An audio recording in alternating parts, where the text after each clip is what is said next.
Okay, welcome to Managing Diversity in the Workplace, Business 330. I'm Bernard Gibson, your instructor. EDC, how you doing tonight? Good. Excellent. Rancho, how you doing tonight? Good. Very good. Pauline, how you doing tonight? Great. Okay, excellent. Tonight we got a lot of ground to cover. I have two people that are going to come up and speak to you a little bit about topics that help frame Chapter 5. Chapter 5 is about, it's a question. Yeah. The diversity plan, how I put the plan together, okay? And so Diana Doma is going to come up and speak to you a little bit about something in the way of diversity and perversity, P-R-O, not per, okay? And then Scott Foles is going to come up in a little while after Diane speaks and talk to you about communication and planning. I think those will be interesting topics as we try to frame Chapter 5. So you want to try to pay attention because I'll look for you to connect the dots in regard to their work. So questions in regard to that, if any? Okay, so Chapter 5, we're looking at the plan. Diane's going to come up first, talk to you a little bit about this topic that some of you may or may not have heard of. And let's give her a warm welcome to the class. Good evening, everyone. Rancho, EDC, are you there? Yeah. Good evening. Yeah. I want to start by saying that last year, 2009, the United States Bureau of Labor Statistics reported that in the United States alone, right here in the United States last year, they reported that 3 million jobs were created. Of that 3 million jobs, they reported that 40,000 of those jobs that were created last year were created by the top 40 companies who implemented winning diversity strategies. Now, of the top 40 companies, how many of them do you think are based out of our great state of California? 30. How I'd many? say I heard half. 30, 20. Who said none? None? None is close, but there were two. There were two companies on the top 40 list for diversity that were located here in California. Well, let's take it a step further. Anybody want to take a guess at what who the two companies were? Yes. Intel? Everybody thinks Intel. Close. Anybody else want to take a stab at it? Google. I'm sorry. Google? Keep going. Any idea? We're in California. Well, you would be pleased to know that it was PG&E and Sempra. Now, what type of businesses are those? Utility companies? Utility? What else? Monopolies? Something else? Government Energy. Energy. Did I hear energy from where? Rancho? EDC. EDC, good. Energy companies. Sempra is based out of San Diego, and PG&E is based out of where? Yeah, San Francisco. That's right, San Francisco. Now you might be saying, well, why is this important to me? This is a diversity class. Why is this important to me? Well, what do you think our workforce is going to look like 10 years from today, like 2020?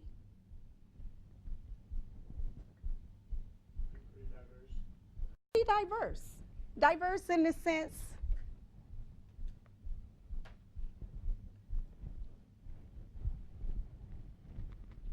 in what way? That exist? The kind of companies that exist? The kind of companies that exist? That's true. What else? Maybe different cultures, gender, age.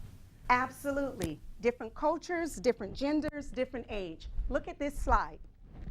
What do you see here that's taken place from 1995 to the year 2020? What's taken place there? Yes. More women. More women. Are you surprised? course not. Okay, what else? What More else is taking Hispanic. place? Hispanic. More Hispanics. Rancho, what's going on this slide? Less whites. Yes. EDC, what's going on with the African American community? It's Slowly rising. Are you surprised? I don't know about you, but I was surprised. And I pulled these slides from a company who conducts a lot of research into the future. So they're conducting research like for the next 15, 20 years out. They're looking at the workforce in the year what? 2020. 2020. That's right. So that's about what, 10 years from today? And the workforce is going to be different. Now, you might be saying, why is that so important to me? Well, first of all, each and every one of you that's here today have made a sacrifice to be here. I applaud you for that. And no doubt you're looking forward to getting a quality education. And so some of you have spouses. How many of you are married? Some of you have children. Some of you studied real hard. You put in a couple of hours of study time, I hope. And some of you have pets. Some of you have hobbies, wear and tear on your car, fuel expense, but you made it here. So that's a sacrifice, right? So what are you looking for? A return on your investment. And I can relate. I understand your challenges. I understand your obstacles. And the reason why I understand is because in the early 80s, I was sitting in a seat just like you, and I was a student at a community college. I graduated from a community college back in the early 80s. So I understand your challenges. But the reason this should be important to you is because it's going to impact every aspect of your life. So let's get started.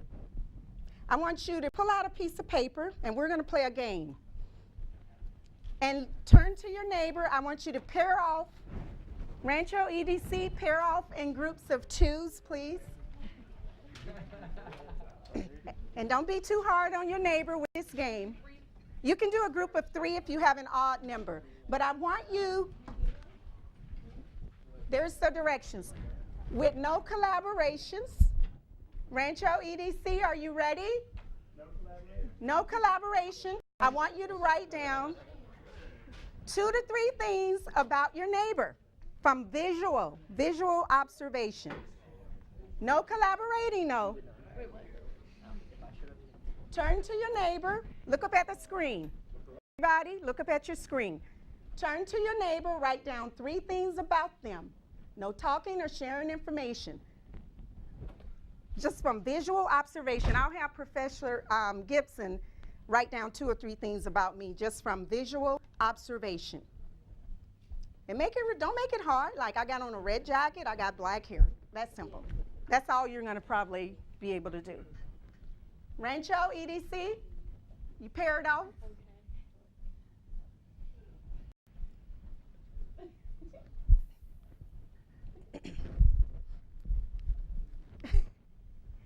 All right, you should be done. I mean, you're just looking at them. Now, Donovan and Grace, how did that make you feel? Like I was writing something down about someone. Grayson, did you think he could really be fair to you? Probably not. Yeah, why not? Why do you think Grayson got a point? I asked Grayson if he thought that Donovan could be fair, just visually looking at him, writing down 3 things about him, and he said no. Why? Well, based off of appearance, you don't know anything at all about their personality or their values. Absolutely. Did everyone hear him? He said, based off of visual observation, there's no way for us to have enough information to know enough about him. Would you hire him? Donovan, would you hire him? Maybe if he came into like an interview more dressed up, but probably. Okay, but probably not. Anybody else? What did you come up with? Andy, would you hire him? Well, What am I hiring him for? A job. Would you bring him on board with your company?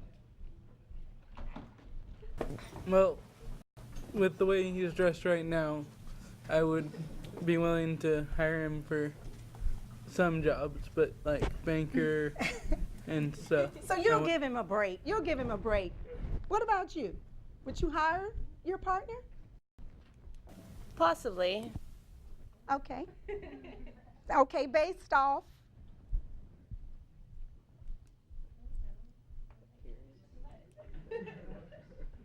Based off.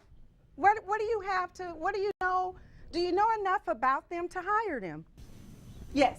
No. Thank you. Who said that? I didn't hear it. Me. EDC. EDC. Yes. You don't know enough about them. You don't. And sad to say, some organizations and hiring managers have made decisions based on visual observations. But each and every one of you are going to agree that it's not fair. I would be saying, hey, what about my work ethic? What about the fact that I give them 10 hours versus 8? Isn't that what you want the prospective employer to look at? Isn't that what you want? And you can't always see the disability in them. That's right. You can't always, well, I think moving right along. Now, I want you to brace yourself. I'm going to tell you a story. And before, yes, somebody got a question? Oh, I was just going to say, I noticed by having to look for a job, they don't do it like that anymore. They go off paper now. They go they go off a resume is what you're saying. Yes, most of them That's are true. like, email it, send it in. They go off a resume, but is that still enough information? Does that tell them about your work ethic? Does that tell them about, we're going to cover that. That's a good point. So hold on to that. What is your name? Denise. Denise. Hold on to that. Denise made a good point. They look at our resume, and we're going to cover that. Okay, today we're going to learn, we are going to learn, because I'm still learning too, we're going to learn two things. The first thing we're going to learn is a new term for progressive diversity. That's the first term. The second thing we're going to learn is why it's important to embrace it to be successful in your careers. Because each and every one of you, no doubt, are looking to be successful once you graduate from college, right? So we're going to cover those 2 points today. But before we start, brace yourself, because you know what? I'm going to tell you a story. And I want you to just close your eyes for 3 seconds and brace yourself. Come on with me. Okay, the story goes something like this. There was a young man, and this young man was in his 30s. And the young man needed a job. So he went to a country club. Who in here know what a country club is? Tell me a little bit about your version of what a country club is. It's a place where you play golf and tennis and other such like sports. Golf, tennis, sports? Oftentimes Very it's exclusive. Extremely exclusive. What else? It's a sign of social status within that group. Social status. Now, my husband and I belong to an international country club. Now, let me tell you a little bit about these country clubs. Millions and billions of dollars go through these country clubs. The types of people who visit them are like your Michael Jordans, your Tiger Woods, celebrities, entertainers, high-level government officials. And who else do you think are there? Rich people? Wealthy people? What about CEOs of corporations? Are they not there? Are they golfing? Are they doing this on the golf course? Yeah, I'll hire Andy. Now, do you think they do some of that? Okay, so this young man needed a job. He went to the country club in Greenwich, Connecticut, and he applied for a job. He was about 30 years old. He applied for a job as a busboy. What's that? Washing dishes, cleaning up grunt stuff. Did you hear that? It's like bussing tables. You know when you go in a restaurant? So he applied for a job. The job paid $7 an hour, and the job, his work hours were, do you think he worked 7, 8 hours a day? No, how long do you think he worked? Pardon me? 3, 4? Keep going. Much longer than that. 10 to 12. 10, 12 hours a day at $7 an hour. Now, I know none of you are sitting here making sacrifices to do that, but that's what this one man did. Now, while he was there, what he found was shocking, and it was very astounding, because what he found that with all of these resources, all these wealthy people, all these CEOs of these large companies were there, he was subject to all types of racial slurs, derogatory statements, and it was just unfounded. Some of the things that he found, we won't even discuss, okay? But it wasn't a pretty picture. Now, do you want to know how this story ended? Anybody? He ended up taking notes and excelling in business himself. He went undercover. That's partly right. He wrote a book. This is the book he wrote. Title of the book is Getting Past Face Value and Finding the what of people? The soul of people. This gentleman's name was Lawrence Otis Graham. Remember the new term I told you we were going to learn? Perversity. Do you think it's in the dictionary? Sorry? Probably not. You're right. It's a term that he created for progressive diversity. Now, who wants to know how this story ended? We haven't ended it yet. He got a job. Okay, thank you. He got a job. He was subjected to derogatory comments. He wrote a book. Now, the young man that wrote this book was undercover. He went undercover to get the real deal. He had a BA from Princeton, a Harvard Law degree, and his salary was well over $7 an hour. And actually, he's been on CNN News. He's been on CNBC. He's been on C-SPAN. I've worked for CNN News for 9-10 years. He's considered today an authority in diversity. So he wrote the book because it was shocking what he found. So how did that make you feel? Well, you kind of expect to get that from a place like that Why? because they're rich, and that's pretty much, money makes the world go around. Okay. Could An that elitist happen? attitude. Pardon me? An elitist attitude. An elitist attitude? Yeah, I was just gonna say I'm a server. I deal with that stuff every day. Like it's not. I'm not even serving a country club. I serve at BJ's Brewery in Folsom. Like I get guys in there. You get guys coming in suits and they think they're all that. Like they talk to you different. They won't look you straight in the eye. Like they just. I deal with that in my job every day. I mean, I don't know. It's just a job. I go in there, do my job, try to be happy about it, make my money, and leave. So what you're saying is, what you all are saying to me is that some of this is still happening. Is that fair to say? That some of this is still happening? Now, that story took place back in 1992, and it's a true story. Matter of fact, the gentleman, that's who he is. That's the cover of New York Magazine. They did a cover article on him, and they talked about the $7 an hour job and all the things that he was subjected to. And it really wouldn't have mattered what his race was, so we can get away from that. It really wouldn't have mattered. He could have been Hispanic, he could have been Caucasian. He would have been treated probably the same way. Probably the same way.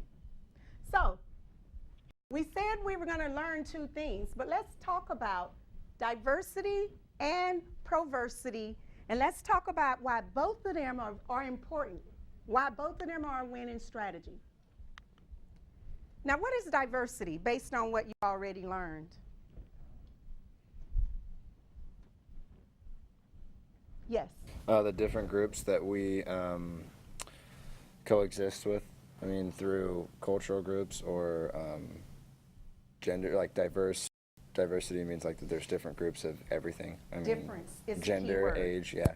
Difference is the key word. Rancho, what is diversity?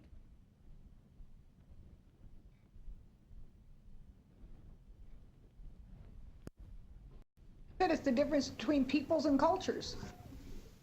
Anybody else? That's true. Difference was mentioned again. Yes?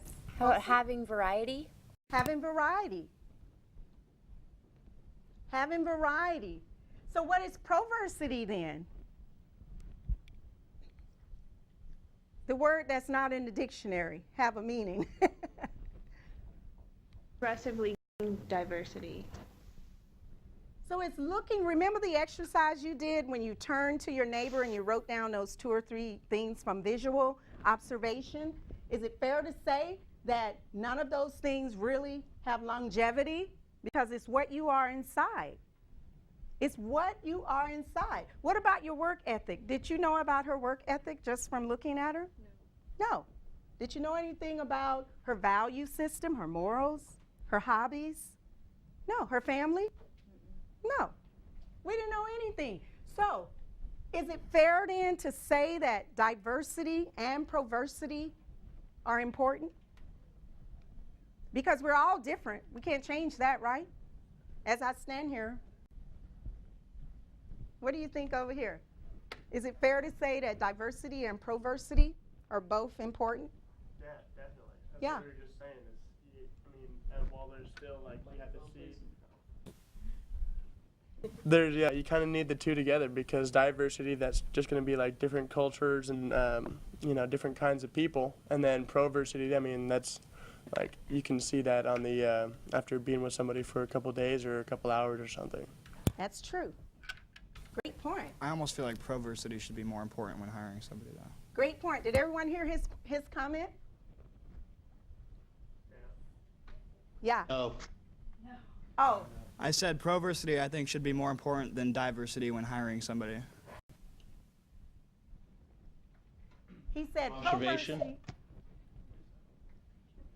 We didn't hear you. The proversity, the observation point of, and so he said that he thinks proversity is more better than diversity in when it comes to hiring. Now, let him say it again. I said proversity I think should be more important when hiring somebody than diversity. Everybody agree with that? What's your thoughts on that? What do you think? This is about what you think. Well, proversity because you're looking into the logistics of a person, like their habits and their qualities and their work ethics and their behaviors and their attitudes and everything. Diversity is only what you can see at, you know, initial contact with somebody. But in getting into, you know, about what they're about and, you know, how or who they are, not what they are or what they appear, is more important when hiring somebody. So I agree with that proversity is more important than diversity. From diversity, do I know if you're going to work 8 hours a day or if you're going to steal from my company? Do I know that? When will I know that? That's true too. But you won't know that from diversity because you can look at all types of races and nationalities and say that they all can be guilty of that. So I have to look beyond the race. I have to look beyond the nationality in order for me to be able to make a good hiring decision. How do you want people to look at you when you apply for a job? Somebody talk to me. Tell me what you want people to look at. I want a fair judgment. A fair judgment. And if you get judged based on that little exercise we did, is that fair? No, none of us want to be judged like that. But isn't it true that sometimes we do? So, diversity and proversity are bridging the world together. How so? I put a few differences up here, the basic ones, but I could have filled up 3 pages of differences. Can somebody tell me some others? I'm kind of confused because proversity was created by that guy that wrote that book. It was a term that he used for 1992. It was a term that he used for progressive diversity. So basically, proversity was already created before the guy wrote it in the book. Well, the commonalities are always there, and the differences are always there. It's how we use What I'm kind of saying, though, I'm just kind of confused. What are you confused about? What's your question? You know, I think maybe I understand where he's going with this. It's not so much that I don't understand. You know, if I look at proversity with the definition given, I agree that proversity is more important than diversity when hiring somebody. I think where I'm at a loss is, when did the definition of diversity become just what we can physically see? Well, that's a good question. Thank you for bringing that up. Diversity generally are differences. A lot of the differences we can immediately see. Would you agree? We immediately see. I can see right now, if I hold Andy's hand, can somebody see the difference? If I hold Andy's hand, you can see the difference, right? So those are some things that we can automatically see. But to answer your question, there are some differences that we can't see. Can anyone address some of those? What are some differences? Excuse me. Yes. I've always. Are you there?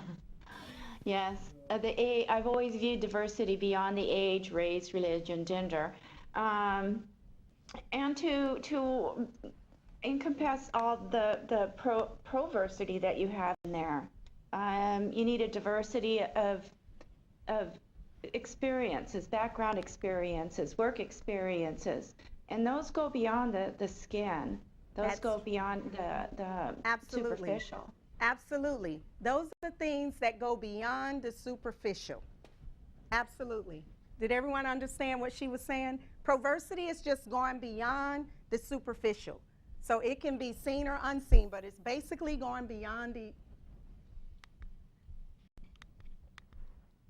Now, I mentioned that these are some of the basic differences. I could have filled up 3 or 4 pages of differences, but I want to hear from you. What are some other differences, some ways that you think we're different? Yes. Like sexual preference? Pardon me? Sexual preference? Yes. Good. And we see a lot of that today, don't we? Anybody else? What about life experiences? Life experiences, that's a great one, and we're going to talk about that later on. But that's a good one. What other differences? Your approach to the work. Hit your intercom. The approach to the work. I think I had said that. How you approach the work? Yeah, how you approach, your attitude then is what you're saying. Attitude. Ability. Work ethic. Work ethic. Those are all important. What about height and weight? Eye color, hair color. Married. Was that EDC or Rancho?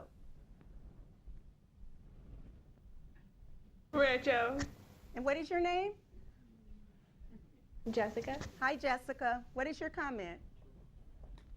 I said people with disabilities get shunned on a lot as well. That is very, it's not talked about a lot, but I know very few people that hire handicapped people, people with mental disabilities, all types of things, and I know people that are perfectly capable of working that cannot get a job because they're shunned on. What do you all think about Jessica's comment? Very true. It's very true. Very true. We're going to talk about that some more in a minute. Now, we said diversity are your differences. So proversity is what do we have in common? What do you bring to the corporate table? Isn't that what you want an employer to look at when they're interviewing you? What you think about that, Grayson? Yeah, definitely. I don't want to be judged based off of the way I look at all. You want to be based off your skill set, your character, your morals, your ethics. What about that last one, critical thinking?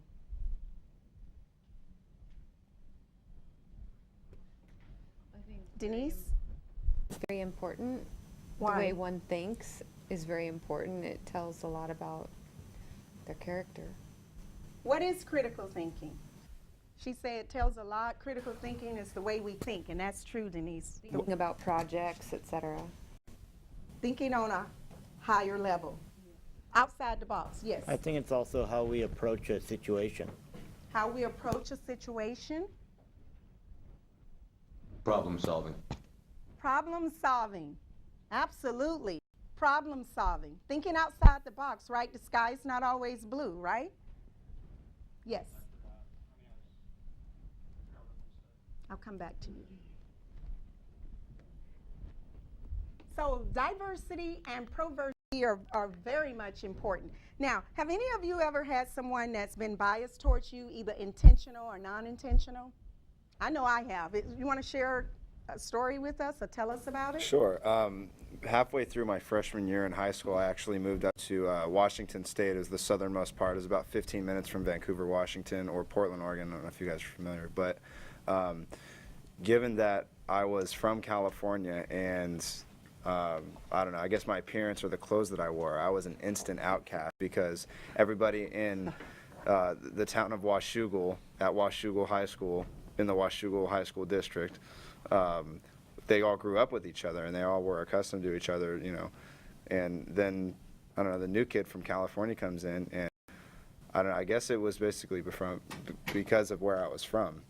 And instantly I didn't know anybody. I was like a turtle in my shell. I didn't really, you know, try to meet new people. You know, it's hard when you're 14 years old and you're going to a new high school. So they treated you different because of where you were from? Okay. I think my nickname was Sunshine is what it was. Or Precious, that's what it was, Precious. Okay. So anybody else? I think if we really think about it, just about all of us at some point in time have experienced someone treating us biased, and we probably have even been biased towards someone. Is that fair? Can I say that? Yep. Yeah.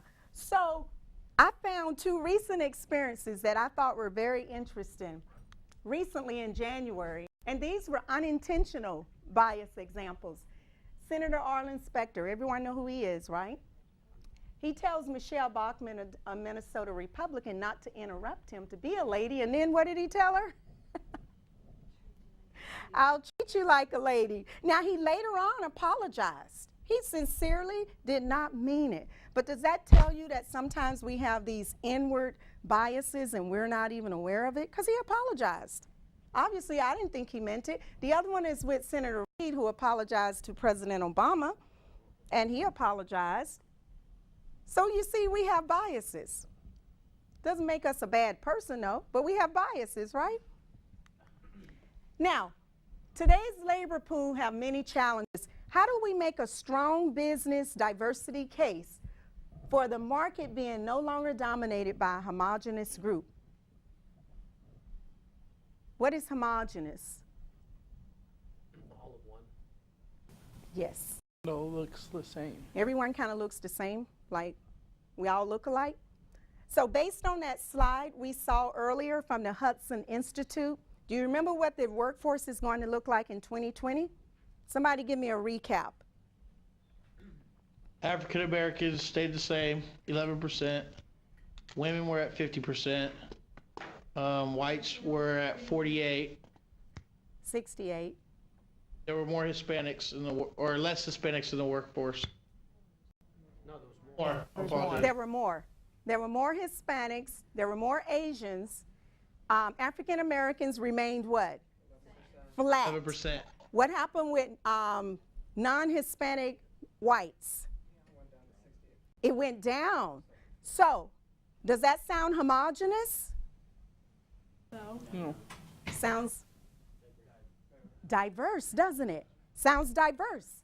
So now, what about the participating globalization and technology? How do we make a business case for technology with using diversity?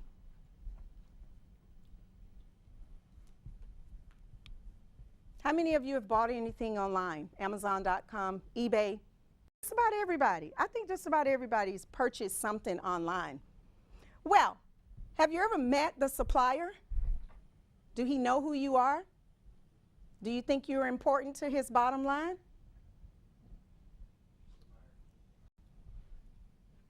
Said you're just the buyer. You're a buyer.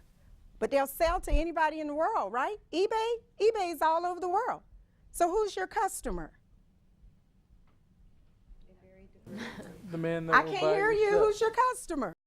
Everybody. Whoever buys your stuff. Everybody who have what? Say that loud. Money. Money. Everybody who have money can be a customer. So why is that important?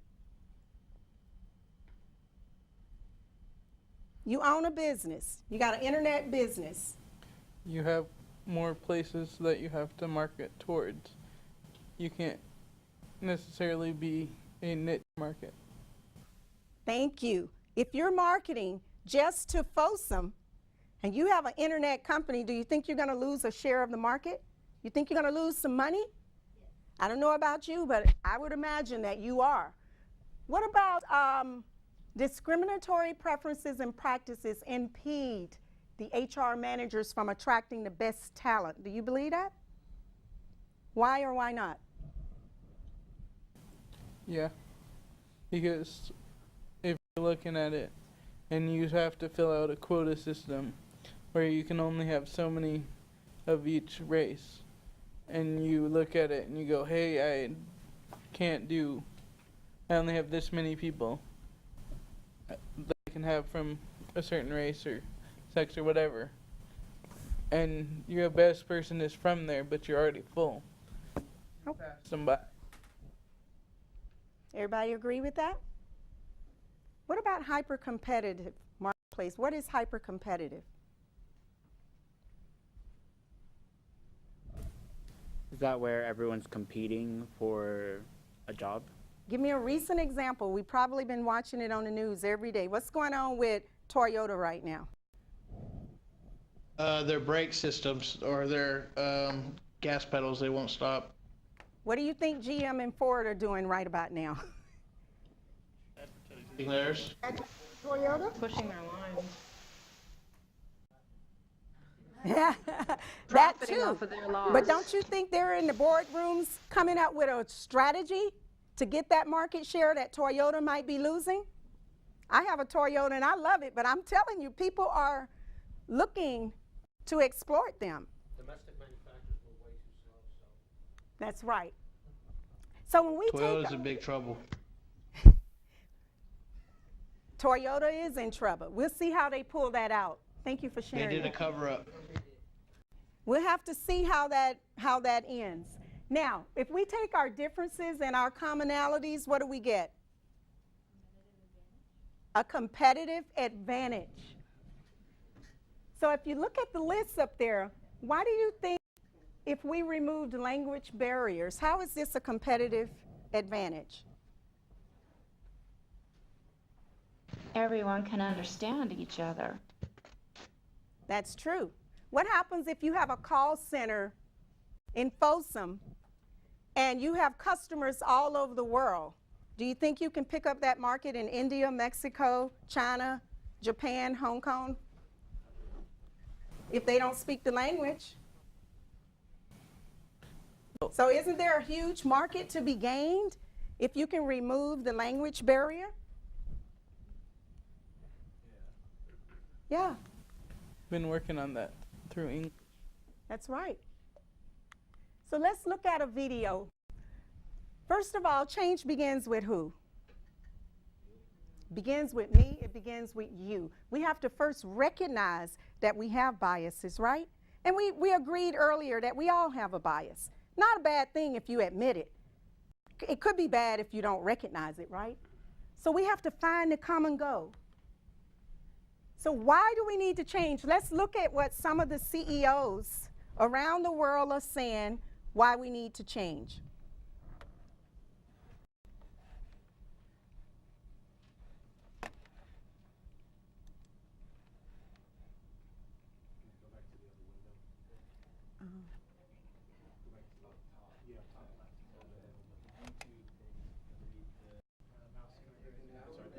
Okay.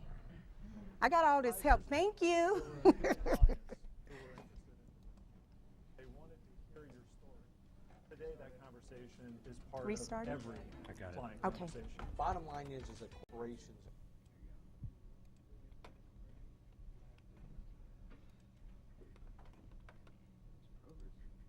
Can you see it? 5 years ago, there were a few clients who were interested in diversity, and they wanted to hear your story. Today, that conversation is part of every client conversation. Bottom line is that corporations are not going to be able to compete in the global workforce, global economy, unless they incorporate diversity into their workforce as a business imperative. Globalization truly is occurring. Cultures are converging. Leaders are beginning to understand and appreciate that there is a business consequence for not appreciating and valuing diversity in the way you do business. The work changes. The work in Kenya is different from the work in New York. The work in New York is different from the work in Louisiana, which is different from the work in Germany. But the ability to create inclusive behaviors is the same, and it's the same everywhere, and that is the real challenge that faces us. We're going to have all colors and sizes and shapes and genders and persuasions and religions at the table, because there's no monopoly on talent.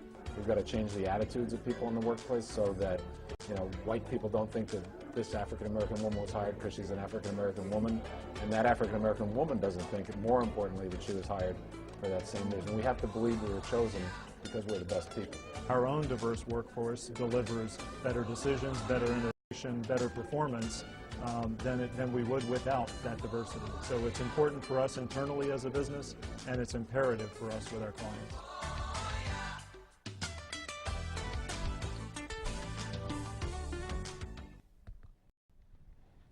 So what you think?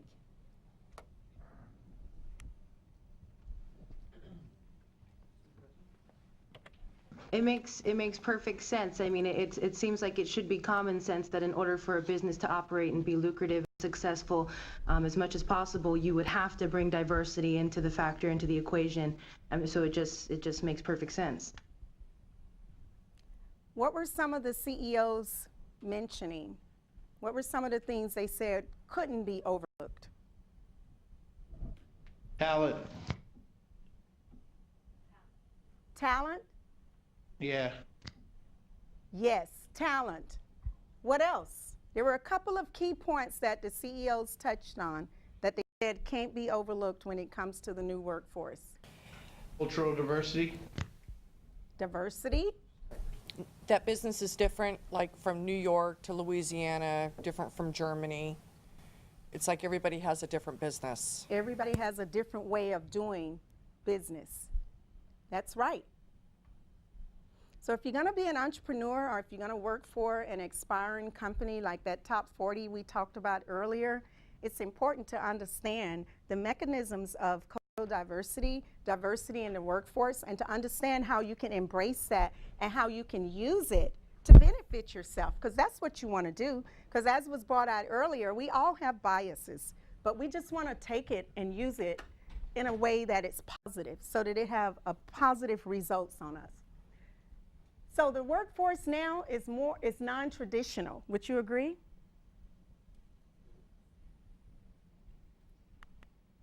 So It's becoming a new tradition. Pardon me? We're developing a new tradition. We're developing a new structure for the workforce. Is that what you're saying?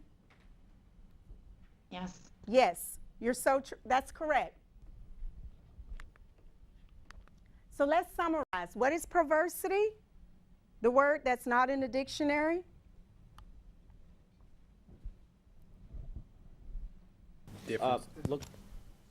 Looking beyond external characteristics and looking deeper inside. Looking deeper. Peeling that onion back and looking at what am I really made of? What do I really bring to the corporate table? Very, very important. So it's a 4-step process. The first step is we have to do what? You have to accept it. Yeah, you just recognize that, hey, we all have biases. No harm in that, right? So we just recognize it. The second thing we want to do, when we recognize it, we want to put it to use. So then we would discover and use the power of perversity. Then we want to foster respect for others. Why is that important, since we're all so different? Because there's a big bias against the bias. A big? If somebody chooses to be one way and say, hey, I think this is right, there's a great bias against that. So we want to respect people's views, is what you're saying. Great. Denise? I think one of the CEOs said it to make somebody feel like they weren't just hired for a certain reason, that they're there because they have talent and they're special, they want them there.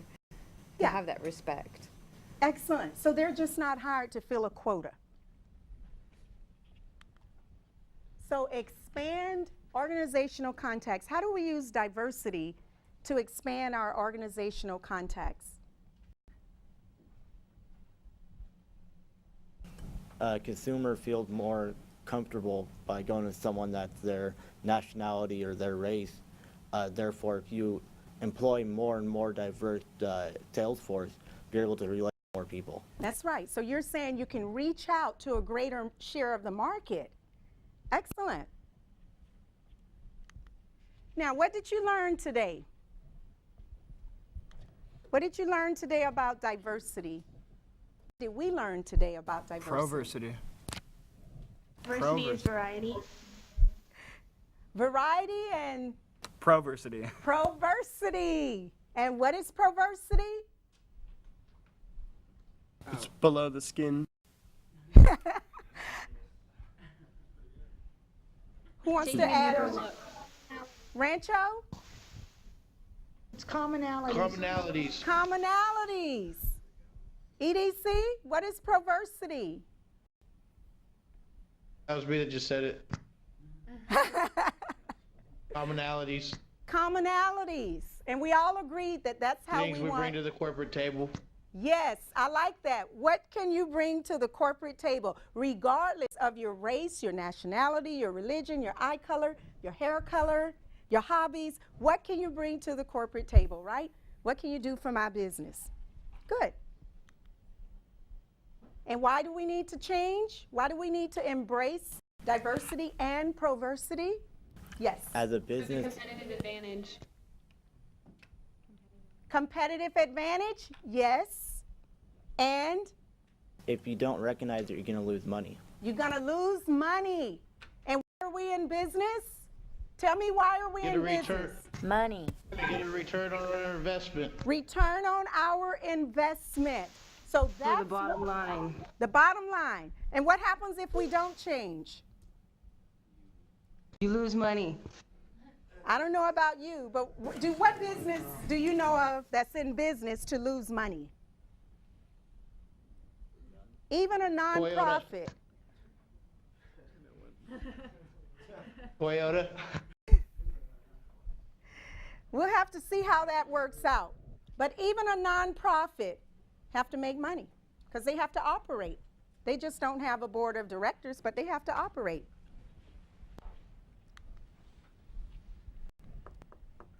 Who knows who Jesse Spencer is?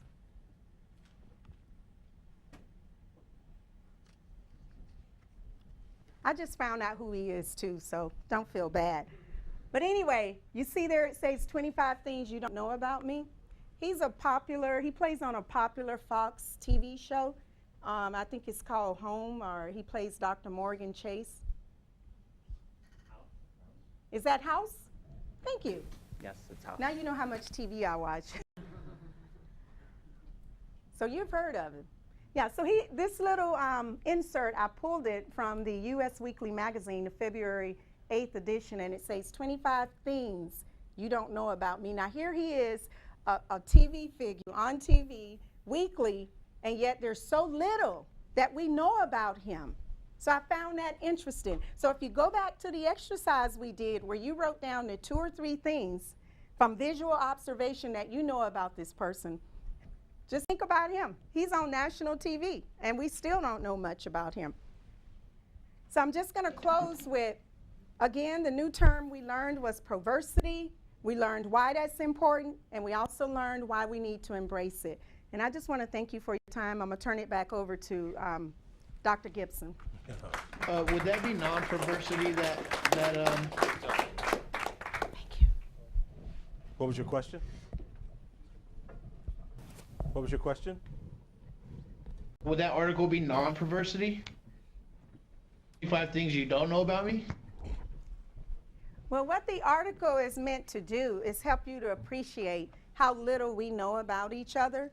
And so in the workforce, it's important for us to be able to peel that onion back and to find out more about the person, like what can Denise do for my company? What's her work ethic? So those 25 things about him are things, in order for you to find that out, what do you have to do? Do you have to remove maybe bias? How do I get to know Denise? Go play golf. She said we can go play golf. Right. Well, I'm not quite sure we have time for Q&A. Go ahead. Okay, so I'll take questions now, either on the book or questions on the slides. Questions on anything that we've talked about that perhaps you'd like additional clarification on, or something that you appreciated about the slides. This is my first time presenting and teaching, so I want to thank you for your undivided attention, and even more so, thank you all for your participation. You made my job a whole lot easier tonight. I hope I get to do this again. Don't run me off too soon. Okay, comments? I just wanted to say you did a great job, Diane, and thank you for Yeah, it's not standing going and to get you talking any for points. us. Go ahead. Yeah, excellent. Thank you very much. What is your name? Doesn't matter. Thank you, Sam. Doesn't matter what his name is. Yeah, you're a wonderful teacher, Diane. Yeah, Thank you. get you no points either. Thank you. Did diversity and proversity after the slides, are you able to maybe put together something new about diversity from that? And perhaps when you walk, and like I said, I've been not junior, but community college student. It's been a long time ago, but I've been there. And so I know that all of you are going to go on to do great things. I hope most of you go on to four-year institutions. I'm working on a PhD now, and so I'm still studying. And I cry every night, too, when I have a test. So it doesn't end there. But I want to encourage you, because last year, I think 2008 and 9, your school graduated 546 students, or more than that, in associate degree programs. And a lot of you went on to four-year schools. And so some of you, I've talked to some of you, and some of you got some great entrepreneur ideas, and I really hope they blossom for you. And just stay focused and always remain positive. And like Professor Gibson tell you, stay motivated, and you'll always reach your goals. My oldest child is 34. She's a pediatrician, went to UC Davis medical residency, graduated from Stanford. My oldest son runs a small business, so we understand the pains. I only say that because getting a good education, learning about diversity and proversity is very important, but getting a good quality education is extremely important. Anything about these slides that maybe struck a good nerve for you?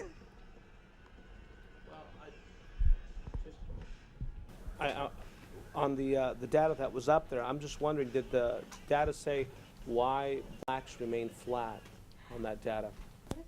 That's a good question. And I did not, if the source is the Hudson, if you write this down, you can Google it. It's the Hudson Institute. And they have a great website out there. When I found, and I just found those and incorporated that into the presentation yesterday, but I found that that was a very interesting statistic, that market remained flat for the next 10 years. But I invite you to go out to that site. They do a lot of futuristic research. They look at companies 10, 15 years down the road.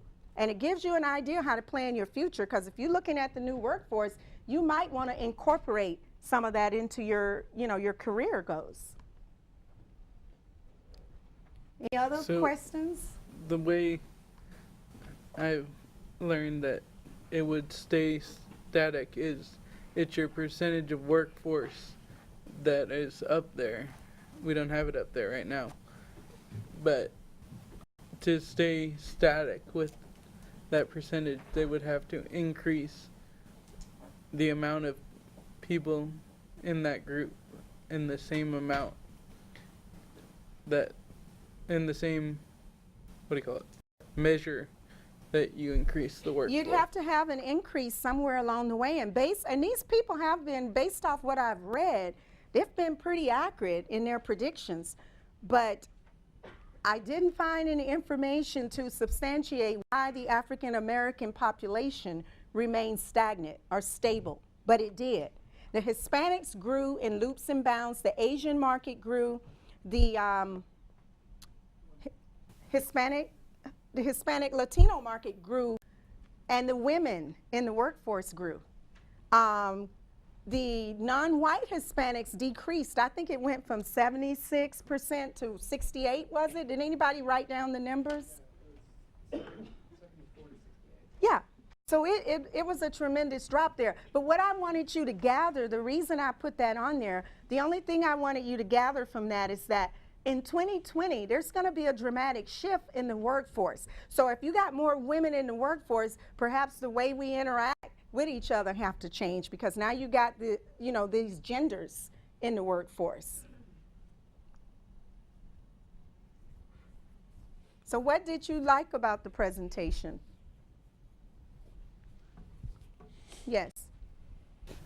I think that bridging diversity with proversity is very thorough, and I also think that the revelation that there are probably 150 languages that will contribute to a business, and the challenge being to bridge that kind of correspondence with your business.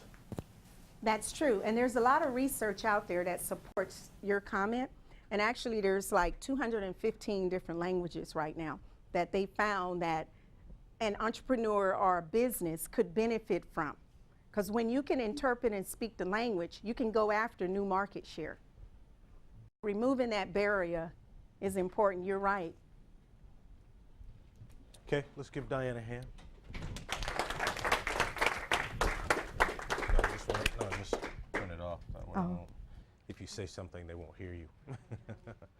Okay, let's shift gears. I know Scott had sent me a note that he potentially was running a little bit late from work, but nonetheless, I've got material on Chapter 5 I want to cover. Before I get into that, I want to talk about the exam just a little bit. The test scores probably weren't what you expected them to be. Go ahead. You have a question? No, it was after you were done question. It was regarding the one where you write in the answer. What was the answer to? Right. When we get there. Sorry. Okay, no problem. Okay, so on the exam or the quiz, probably not some of the scores you might have expected to have. There was a number of reasons for that. I can think of probably the top 5, but a couple of things to keep in mind. One, I don't review the exam over in the class. If you're interested enough in the exam or score, you can call me in office hours or set up a time. We'll be glad to go over your individual exam with you, but I don't review them in this nature. I try to keep that business framework and structure in place. You have to be interested in your work. And so part of how you demonstrate that from a participatory standpoint is contacting me about your interest about your exam or anything else for that matter. Secondly, if you've got a question about one or two particular questions, then email me or call me in regard to those, and then I can take a look at those individually for you. Again, this is a part of an investment for you, so you tell me you're interested in that question and getting it corrected. I'm not going to correct it for you.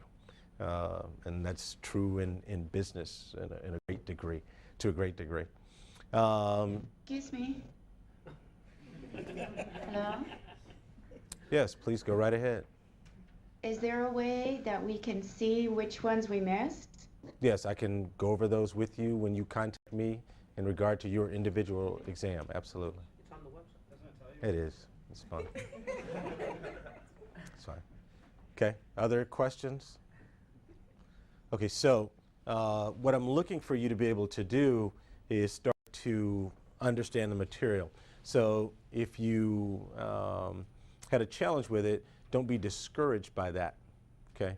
You still have 85% of the class to be graded upon, and I've had people that have not done well in one or the second exam and then are able to recoup and bring themselves back and come up with a decent grade.